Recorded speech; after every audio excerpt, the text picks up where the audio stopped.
తాండూరు పట్టణంలో కాంగ్రెస్ పార్టీ కార్యాలయంలో కాంగ్రెస్ పార్టీ ఆబిద్లాలా ఆయన ఆధ్వర్యంలో ప్రత్యేక సమావేశం నిర్వహించి కాంగ్రెస్ పార్టీ నాయకులు మాట్లాడుతూ మీపై వ్యక్తిగత విమర్శలు చేయడం మా పార్టీ సిద్ధాంతం కాదు, కానీ జరిగిన వాస్తవం ఏంటంటే మీ అమ్మగారు 5 సంవత్సరాలు జెడ్పీటీసీగా కొనసాగినప్పుడు కుటుంబ పాలన గుర్తు రాలేదా అని ప్రశ్నించారు. మీరు ఎమ్మెల్యేగా ఉన్నప్పుడు బషీరాబాద్ మండలంలో జరిగింది కుటుంబ పాలన కాదా అని గుర్తు చేశారు.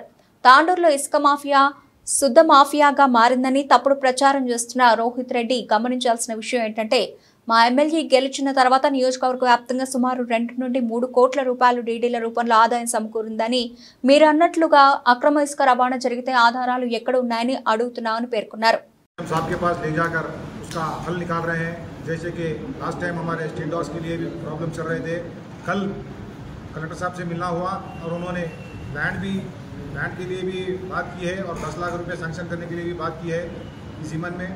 और कई ऐसी चीज़ें हैं जो कि तांडूर में छोटे छोटे हर वार्ड में प्रॉब्लम्स है, उसके लिए हमेशा मैडम के साथ और पूरे काउंसलरों के साथ बैठकर मीटिंग करके ऑलरेडी जहाँ भी जो भी प्रॉब्लम्स है उसे सॉल्व करने के लिए सीएम साहब के पास फिर रहे हैं। मैं आपको और एक बात बताऊं, ये जो रोहित रेड्डी साहब है ऑलरेडी हमारे कांग्रेस के ही एक शाख है, क्योंकि उस टाइम पर हम लोग ही उनको जिताए थे। उनकी कोई औकात नहीं है कि कोई दूसरी पार्टी से जीतने की। उन्होंने खुद एक कांग्रेस की एक शाख है, कांग्रेस से जीत के आज उन्होंने कांग्रेस को बोल रहे हैं, ये बहुत ही शर्मनाक बात है उनके लिए। उनको इतना इज्जत दे के जब तांडूर की पब्लिक बिठाई थी तो कुछ भी नहीं कर सके।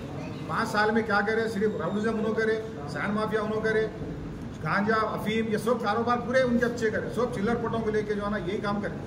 आज जो है ना हमारे एमएलए साहब के साथ और उनकी जो फैमिली के ऊपर जो हाथ उठा रहे बात कर रहे सरासर गलत है। आपको शर्म आनी चाहिए। तांडूर में आप कुछ भी नहीं कर सके, इसीलिए तांडूर की पब्लिक आपको जो है ना यहाँ से जो है ना भगा के जो है ना हैदराबाद में बिठाई दी है। पिछले 2 महीने 3 महीने से आप तांडूर में नहीं है। आप जो है ना तांडूर के डेवलपमेंट के लिए क्या बात करते हैं बोलो। आज तांडूर में क्या आ रहा आप पूछो, अब यहाँ से फोन लगा के कोई पूछे तो कुछ भी नहीं मालूम। उन्होंने कहा है दूसरे कंट्रीज फिर रहे, क्या है बिजनेस, उन्होंने वहाँ फिर रहे। तांडूर का उनको कुछ भी प्रॉब्लम नहीं है। उनके पीछे 2-4 खाली चिल्लर बच्चे हैं, उन्होंने बचे हुए उनके साथ कर रहे। तांडूर में ऑलरेडी पूरे काम हो गए। आधार कार्ड का ऐसे हम बोले साहब जो है ना 3-4 सेंटर लगाए, 4 सेंटर लगा के पूरे आधार कार्ड का पूरा प्रॉब्लम सॉल्व कर दिया। हम रेलवे ब्रिज का बताए, रेलवे ब्रिज का काम चालू कर दिया। आज ऑलरेडी वो तुम्हारे को रेती का जो है रेती बोल रहे 600 रुपये ट्रिप कर दिए गाड़ी को। रात में कोई गाड़ी नहीं चलती। आज 6 बजे के बाद कोई गाड़ी मिली तो सीज होती। हमारे सीए साहब से आप बात कर सकते हैं, एनी टाइम स्ट्रिक्ट है। इससे पहले के सरकार नहीं क्या भी बोले हेलो बोले तो आज फुटने वाली है। सीए साहब अंदर लाके गांड फोड़ रहे। आप लोगों को सीधा सीधा बता रहा हूँ, क्योंकि आज चिल्लरपन करेंगे तो मारा खाने वाले हैं। और आने वाले दिनों में अब ऑलरेडी जो ना 3-4 एमएलए आगे कांग्रेस में, आने वाले दिनों में पूरे कांग्रेस में ही आने वाले हैं। तुम भी क्या है कि तुम्हारा भी हिसाब कुछ भी नहीं है, किधर जाते नहीं मालूम। आने वाले दिनों में मैं हमारे एमएलए साहब से और हमारे सिन्हा शेट्टी साहब के जो काम है वो बहुत ही बेहतरीन काम चल रहे हैं। और आने वाले 5 सालों में भी कंपलसरी उन्होंने जीतेंगे, उन्होंने यहाँ पे पालना करेंगे बोल के अपनी बात खत्म करता हूँ। जय हिंद, जय कांग्रेस। प्रेसिडेंट నిన్న రోహిత్ రెడ్డి గారు మాజీ ఎమ్మెల్యే తన నివాసంలో ప్రెస్ మీట్ పెట్టి మనోహర్ రెడ్డి గారి ఎమ్మెల్యే గారి పైన ఏదేదో అనడం జరిగింది. నేను ఈ సభాముఖంగా మీకు తెలియజేసేది ఏంటంటే మీరు ఏదైతే అభివృద్ధి చేస్తామని చెప్పి పార్టీ మారి టీఆర్ఎస్లో కలిసిన తర్వాత ఏమి అభివృద్ధి చేశారు, ఎంత అభివృద్ధి చేశారు అని చెప్పి అడుగుతున్నాను. ఒకవేళ మీరు అభివృద్ధి చేసి ఉండింటే ఈరోజు మిమ్మల్ని పక్కన పెట్టేగారు వాళ్ళు తాండూరు పబ్లిక్. తాండూరు వాళ్ళు మేధావులు, ఎవరిని ఎక్కడ పెట్టాలి ఎక్కడ అందరికీ తెలుసు. మా ఎమ్మెల్యే గారు వచ్చిన 7-8 నెలల్లో 3 నెలలు కూడా ఎలక్షన్లో పోవడం జరిగింది. ఈ గత 5 నెలల లోపల కూడా తాండూరు నుంచి ఎట్లా అభివృద్ధి చెందాలని చెప్పి ప్రతి ఒక్క మంత్రిని సీఎం గారి దగ్గరికి వెళ్ళి తాండూరు సమస్యలు వివరించి రాబో రోజులలో ఏ విధంగా అయితే అభివృద్ధి చెందాలని చెప్పి నానా కష్టాలు పడుతున్నాడు మా ఎమ్మెల్యే. మీలాగా ఉస్క దందాలు భూదందాలు అవి అంటున్నారు. మీలాగా ఉస్క దందాలు భూదందాలు చేసేటట్టు ఉంటే ప్రూఫ్ చూపించండి.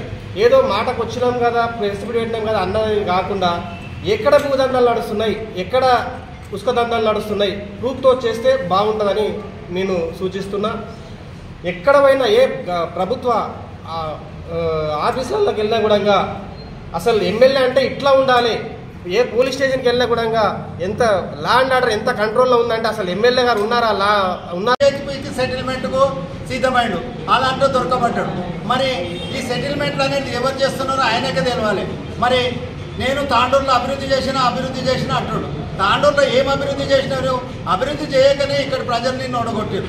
మరి మన తెలంగాణ రాష్ట్రంలో పట్టనే మంచి వ్యక్తి మనోహర్ రెడ్డి యొక్క తాండూరు ఎమ్మెల్యే అవడం మా యొక్క అదృష్టకరము. మరి వారి తమ్ముని గురించి చెప్తున్నారు. ప్రజాసేవలు చేయడం మంచిది కాదా? ఆయన ప్రతి ఒక్కరికి ఆపదలు ఉన్న వ్యక్తులకు ప్రతి ఒక్కరికి ఆదుకుంటున్నాడు. మరి అదే నీ కుటుంబంలో ఏ ఒక్కరిని ఆదుకున్నాడు ఒక్కరిని చెప్పానండి. నీ తండ్రి కానీ నీ చిన్ననాయన కానీ ప్రతి దాంట్లో సెటిల్మెంటే చేసిండ్రు, దోసుకునడమే జరిగింది. కానీ కంకర్ మిషన్లను కూడా వదిలేరు. ఆఖరికి వస్తే ఏ ఒక్క పని మంచి పని చేసిండ్రో ఈ పైలట్ రైతులు చూపెట్టాలి. మరి డబుల్ బెడ్రూమ్ ఇల్లు అన్నాడు అప్పుడు. మరి ఆయన పెద్ద బూత్ బంగ్లా కట్టుకున్నాడు. ఈ పొద్దు బూత్ బంగ్లాలో పావురాలు గద్దెలు కొల్లనికనే పనికి వస్తుంది. ఇంకా కొన్ని రోజులు అయితే ఈ తాండూరు ఇప్పుడు 7 నెలలు పోయిండు. ఈ తర్వాత 7 ఏళ్ళు పోతాడో 20 ఏళ్ళు పోతాడో అక్కడనే. మరి ఇది దృష్టిలో ఉంచుకొని మనోహర్ రెడ్డి మీద ఎటువంటి ఆరోపణలు చేసుడు మంచిది కాదు. మరి నీవు ఎమ్మెల్యేగా ఉన్నప్పుడు ఏ ఒక్క మినిస్టర్ను ఏ ఒక్క ముఖ్యమంత్రిని కలిసిన దినాల పాపాన పోయినావా? మా ఎమ్మెల్యే గారు 6 నెలలు కాలేదు సెంట్రల్ మినిస్టర్లతోటి ఇక్కడ ఉన్న మినిస్టర్లతోటి మరి సీఎం తోటి కలిసి తాండూరు విషయంలో చర్చిస్తూ ఇక్కడ నిధులు తేవడానికి ఆయన ఎంతో కృషి చేస్తున్నాడు. మరి మున్ముందు కూడా ఈ యొక్క తాండూరు అభివృద్ధి ఎంతగానో 5 ఏళ్లలో కూడా చేసి చూపిస్తాడు. మరి మనోహర్ రెడ్డి కానీ మనోహర్ రెడ్డి కుటుంబం ఏదైనా మాట్లాడేదంటే గతంలో నీవేం చేసిందో నీ ఫ్యామిలీ ఏం చేసిందో ఒకసారి వెనక మళ్ళీ చూసుకోవాలని పైలట్ రోహిత్ రెడ్డి గారికి మేము ఇక్కడ నుండి హెచ్చరిస్తున్నాం. Thank you. మా ఎమ్మెల్యే గారిని చూపించడం జరిగింది. అట్లాగే 3-4 డేస్ బ్యాక్ కూడా కేటీఆర్ గారు కూడా రాష్ట్రం జరుగుతున్న పరిణామాలపై స్పందించడం జరిగింది. ఆయన ఏమంటారంటే మా ఎమ్మెల్యేలందరి మీద యాంటీ డిఫెక్షన్ లా తీస్తూ యాంటీ డిఫెక్షన్ బిల్ పెడతాం మీకు అని.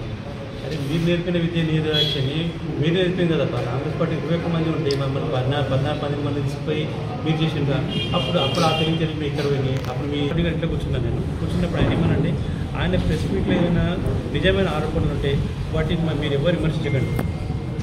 ఎవరు విమర్శించకండి, దానిపైన మనం ఏదైనా చర్య తీసుకొని దాని చర్య తీసుకుందాం దానిపైన అంటే అటువంటి ఆ వ్యక్తిత్వం ఉన్న మనిషి అందుకు తప్పు చేయొద్దని చెప్తున్నాడు. తప్పు చేస్తే దానిపైన 100% దానిపైన విమర్శించకండి, దాన్ని కౌంటర్ చేయకండి. మీరు కౌంటర్ చేయొద్దు అని అంటే అర్థం ఏంటి అంటే మేము తప్పు చేస్తున్నాము, దాన్ని మేము రెక్టిఫై చేసుకుంటాము. అటువంటి సందర్భంలో అటువంటి వ్యక్తి తర్వాత మొన్న ఒక VVS స్కూల్ ఒకటి పేపర్ ఒక ఇన్సిడెంట్ వచ్చిన వెంటనే నేను పక్కనే ఉన్నాను. అప్పుడు పక్కన ఆడియోకి ఫోన్ చేసి బాబు ఇది ఆడియో దీనికి ఏం ప్రాబ్లం ఉంటే దాని ఇష్యూని క్లోజ్ చేయడం అన్నాడు. నెక్స్ట్ డేనే అక్కడ బోర్డు వేసింది. అటువంటి వ్యక్తి ఎందుకంటే ఇప్పుడు మీరేం తప్పు చేసిండ్రో మీరు ఎందుకు మిమ్మల్ని కూడా కొట్టిండ్రో జనాలు అందరికీ తెలుసు. మీరు కాంగ్రెస్ పార్టీ నుండి గెలిచి కాంగ్రెస్ పార్టీ ద్వారా మళ్ళీ టీఆర్ఎస్కి పోయి అభివృద్ధి చేస్తామని చెప్పి అభివృద్ధి చేయకుండా మీరేం చేసిండ్రో తర్వాత మీ పక్కన వాళ్ళు ఇప్పుడు మీ పక్కన ఎంతమంది కూర్చున్నారు అంతమంది ఏం చేసిండ్రో ప్రజలకు అందరూ తెలుసు. ఆ ప్రజలు మీకు ఎలా బుద్ధి చెప్పారో చెప్పిండ్రు. తర్వాత కూడా మళ్ళీ ఇప్పుడు ఒక ప్రతిపక్షం నుండి మీరు అభివృద్ధిని సహకరించండి, తప్పులుంటే 100% పెంచండి. లేనిపోయి నిందారోపణలు చేసి ఏదో ఆకుచేకలు పేది తర్వాత మేము వచ్చి ఇట్లా చేసి రోహిత్ రెడ్డి గారు తన నివాసంలో జరిగినటువంటి ప్రెస్ మీట్లో లేక 2 నెలలకు వచ్చిన తర్వాత ఆయన ఏం మాట్లాడాలో తోచక ఏదో రకంగా కాంగ్రెస్ ప్రభుత్వం వచ్చినాక అక్రమాలు జరుగుతున్నాయి, కబ్జాలు చేస్తున్నారు, లేకుంటే ఆదందాలు చేస్తున్నారు, లేకుంటే డెవలపింగ్ అయితే లేదు, రకరకాలుగా కష్టాల్లో ఉన్నారు జనాలు, రకరకాలుగా మాట్లాడడం జరిగింది. బీఆర్ఎస్ పార్టీలో కష్టాలు పడ్డ ప్రజలే బీఆర్ఎస్ పక్కకు దోలి కాంగ్రెస్ ప్రభుత్వంలో మనం మంచిగా బతుకుతామనే ఉద్దేశంతో కాంగ్రెస్ ప్రభుత్వాన్ని కాంగ్రెస్ ఎమ్మెల్యేని గెలిపించుకోవడం జరిగింది. మీరు చేసినటువంటి అక్రమాలు తాను ప్రజలకు తెలుసు, అవి ప్రతి ఒక్కరు ప్రెస్ మిత్రులకు తెలుసు, ఇక్కడ ఉన్న వాళ్ళకి అందరికీ తెలుసు. కాబట్టి నిన్ను అప్పుడు 2000 తోటి గెలిచినావు అనుకోకుండా ఇక్కడ ఉన్నటువంటి అందరి సహకారంతో ఇప్పుడు 6000 తోటి ఓడిపోయినావు. అంటే నీది ఎంత ఉన్నదో నువ్వు అర్థం చేసుకొని మాట్లాడాలి. కాంగ్రెస్ ప్రభుత్వం చేసేటప్పుడు నువ్వు ఎక్కడికి వెళ్ళి వచ్చినావు? కాంగ్రెస్ ప్రభుత్వం గెలిపిస్తే కాంగ్రెస్ ప్రజలు ఓట్లేసి కాంగ్రెస్ కార్యకర్తలు ఓట్లేస్తే గెలిచినావు. నువ్వు దాన్ని దృష్టిలో పెట్టుకోకుండా కాంగ్రెస్ కార్యకర్తలు పక్కన పెట్టి మీరు చేసినటువంటి అక్రమాలు మా పెద్దమ్మల్లో శుద్ధగన్లు కానీ ప్లాట్ల విషయంలో కానీ ఇక్కడ జరుగుతున్నట్టు మిల్లర్ల దగ్గర కానీ మన వైన్ షాప్ల దగ్గర కానీ మీరు తీసుకున్నటువంటి ప్రతి ఒక్కరికి తెలిసిన విషయాలు చాలా ఉన్నాయి. కాకపోతే మీరు చూసి మాట్లాడాలి. మనం మాట్లాడితే మనకు రేపు కౌంటర్ ఇస్తారు రూపాయి కానీ ఆలోచన చేసుకొని మాట్లాడితే చాలా బాగుంటుంది. నీవు మళ్ళొకసారి అట్లా మాట్లాడినట్లయితే నీకు ఖచ్చితంగా నీకు కూడా ఇప్పుడు మురళీకృష్ణకి ఎట్లా జవాబు చెప్పినావో ఆ రీతిలో తెచ్చుకోకుంటే చాలని నేను తెలియజేస్తూ సక్రమంగా మాట్లాడి ప్రజలను ఏ విధంగా మా ఎమ్మెల్యేని ఏ విధంగా ప్రజలతోటి పనులు తీసుకునేటట్లా మాట్లాడి మాకు సహకరించి మా తోటి ముందుకు నడిస్తే బాగుంటుందని తెలియజేస్తూ ముగిస్తున్నాను.